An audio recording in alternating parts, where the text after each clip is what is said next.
presidente, buenos días. Liliana Noble de Pulso Saludable. Señor presidente, yo quisiera conocer cuál es el número total de médicos que se van a basificar en esta regularización de IMSS Bienestar en estos primeros 15 estados. Si me pudieran compartir ese número, y sería mi primer pregunta. Gracias. Sí.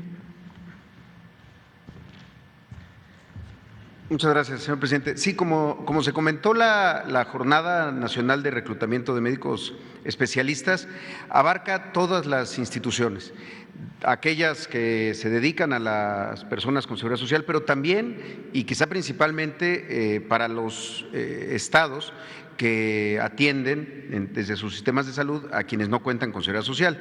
Y en estos 15 estados es donde se identificó que de lo que los propios gobiernos de las entidades federativas dieron a conocer, hay cerca de 5,000 que corresponden a médicos especialistas en alguno de estos 15 estados.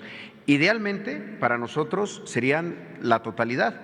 ¿De qué depende? Justamente de que a partir de hoy los médicos, las médicas puedan ingresar a la convocatoria, revisar en qué localidades, en qué unidades hay plazas disponibles de lo que ellos estudiaron y de donde tienen su cédula profesional, y a partir de eso empiecen a hacer sus postulaciones. La intención es que se contrate a todos, porque hay recursos disponibles para estas contrataciones.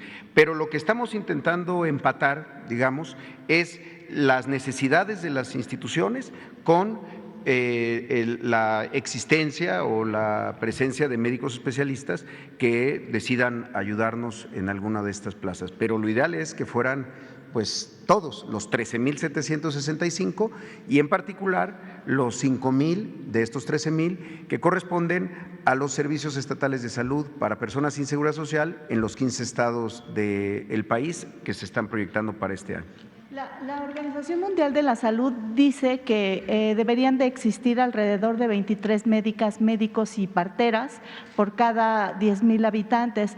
La Organización para la Cooperación y el Desarrollo Económico, la OCDE, dice que México tiene 2,4. La mayoría de los países que integran esta organización tienen alrededor de 3,4. En los porcentajes, usted, maestro, es muy bueno como economista con el tema de los números.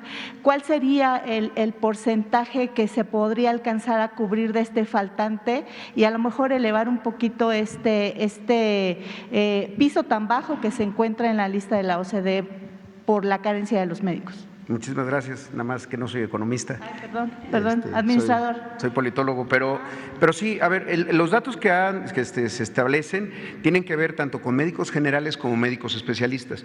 En este momento estamos concentrados en la parte de médicos especialistas porque es donde existe el mayor déficit. Si nosotros observamos, para ponerle un ejemplo, cuáles son las necesidades del Seguro Social de médicos generales, son cerca de 250 vacantes, que además ya estamos logrando cubrir, sobre todo con médicos que estuvieron ahora ayudándonos en la pandemia. Pero ese indicador respecto a médicos generales en el país está bastante cubierto. Es en médicos especialistas, que tiene que ver justamente con que la formación de estos médicos la realizan las propias instituciones de salud. Es decir, al año ahora se forman cerca de 20,000 médicos especialistas que van ingresando, pero estábamos en momentos, los años recientes, en donde las instituciones estaban formando menos médicos de los que las propias instituciones iban a necesitar. Entonces, la intención es, en el mediano plazo, que México tenga una capacidad de formación para que se cubran esas brechas tan grandes. Sin embargo, en este momento lo que creemos es que con esta cobertura de las 13,675 vacantes, podríamos llegar a estar cercano a estos indicadores que plantea la propia Organización Mundial de la Salud.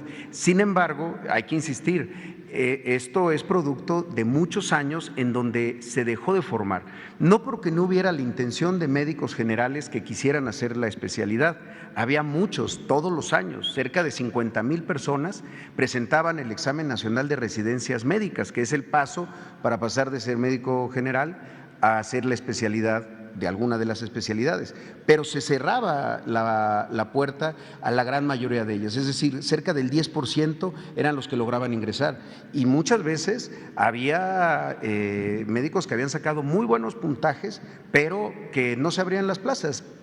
No se hacían las inversiones, pues. Y contrario a eso, sí se hacían muchas inversiones en infraestructura y más infraestructura, que quedaba, iba generando un rezago aún mayor de infraestructura con plantillas incompletas. Nosotros lo hemos dicho muchas veces, un hospital sin el personal óptimo, sin su plantilla ideal, no es una instalación de salud, es un edificio nada más. Y ahí es donde empezó este gran problema de pensar que solo era construyendo más y no formando más y abriendo más plazas, más vacantes para los médicos residentes. Entonces, pues es un buen dato para ver quizá a la hora de que observemos cuántos se cubrieron de esta jornada, a cuánto nos acercamos a los indicadores internacionales. Pero va a depender mucho de que esta convocatoria se dé a conocer y participen muchas médicas y médicos especialistas que hay en el país.